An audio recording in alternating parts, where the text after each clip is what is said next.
సుగాలి ప్రీతి కేసుకి న్యాయం చేస్తారని చెప్పి గద్దెక్కిన మరి పవన్ కళ్యాణ్ గారు మరి ఎందుకు కేసు విషయంలో మరి మౌనం వహిస్తున్నారో మరి మీరే చెప్పాలి.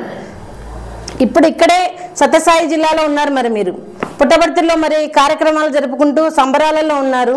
మరి మీరు మొదటిగా సుగాలి ప్రీతి కేసుకి సంతకం పెట్టి ప్రీతికి న్యాయం చేస్తారనే మాట మీరు మర్చిపోయి మీరు సంబరాలు చేసుకుంటున్నారు, కానీ కుటుంబాన్ని మాత్రం గాలికి వదిలేశారు.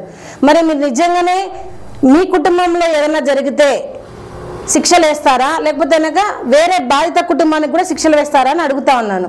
8 సంవత్సరాలుగా మేము పోరాటం చేస్తుంటే మీరే మమ్మల్ని ప్రోత్సహించి మరి సపోర్ట్ చేసి మీ కేసుకి న్యాయం చేస్తామని చెప్తే ప్రజలు మిమ్మల్ని నమ్మి డిప్యూటీ సీఎం హోదాలో మిమ్మల్ని కూర్చోబెట్టారు. మరి ఇవన్నీ కూడా ప్రజలు గమనిస్తూ ఉంటారు. మీ ఎవరైతే ప్రజలు మిమ్మల్ని గద్దెకెక్కించారో మరి ఇదే విషయాలు మీరు మమ్మల్ని గాలికి వదిలేస్తారు న్యాయం చేయకుండా. ఇప్పుడు మేము ఏమి చేయలేమనే పరిస్థితికి మీరు వచ్చారు. ఇదే మీకు పతనానికి మీరే నాంది వేసుకుంటున్నారు. నిజంగా ఈ ప్రభుత్వాన్ని మేము కోరుకుంటున్నది ఏమంటే మీరు ప్రశ్నించడం అనుకోండి, మరి మిమ్మల్ని అడగడం అనుకోండి, గుర్తు చేయడం అనుకోండి. ఎందుకు మీరు 2 సంవత్సరాలు అయినా కూడా మీ ప్రభుత్వం వచ్చినా కూటమి ప్రభుత్వం వచ్చినా ఇప్పటి వరకు సుగాలి ప్రీతి కేసు ఎక్కడే కానీ మీరు అధికారికంగా సుగాలి ప్రీతి కేసు గురించి మీరు చర్చించడం లేదు. ఎందుకని అడుగుతా ఉన్నాను. మీరు ప్రతి మీటింగ్లో సుగాలి ప్రీతి కేసు గురించి చెప్పిన మీరు ఇప్పుడు ప్రభుత్వం ఏర్పడిన తర్వాత ఒక్కసారి అయినా కనీసము సుగాలి ప్రీతి కేసు పలానా అధికారులతో మేము మాట్లాడాము, పలానా పేపర్ రూపంలో ఉందని మీరు ఎందుకు చూపించడం లేదని అడుగుతా ఉన్నాను.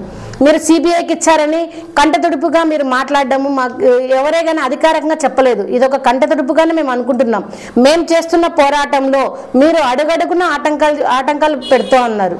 నిజంగా మేము చేస్తున్న ఈ వీల్చైర్ యాత్రతో మీ ప్రభుత్వానికి ఏమైనా నష్టం ఉందా అని అడుగుతా ఉన్నాను. నిజంగా శాంతియుతంగానే కదా, మేము ఆయుధాలు ఏమి పట్టుకొని చేయట్లేదు. వీల్చైర్ యాత్రలో నేను నడవలేను కాబట్టి వీల్చైర్ యాత్రలో నేను నా కూతురికి జరిగిన అన్యాయాన్ని ప్రజలకు తెలియజేస్తానని చెప్తే మీ ప్రభుత్వానికి వచ్చిన నష్టం ఏంటని అడుగుతా ఉన్నాను. మేము బాధితులమా లేకపోతే కనుక ముద్దాయిలమా? ముద్దాయిలు స్వేచ్ఛగా రోడ్ల మీద తిరుగుతూ ఉన్నారు, బాధితులు మాత్రం ఇంకా రోడ్ల మీదనే అదే రోడ్ల మీద మేము న్యాయాన్ని అడుక్కుంటా ఉన్నాం. ఇంకెంత కాలం ఇంకా అడుక్కోవాలా చెప్పండి.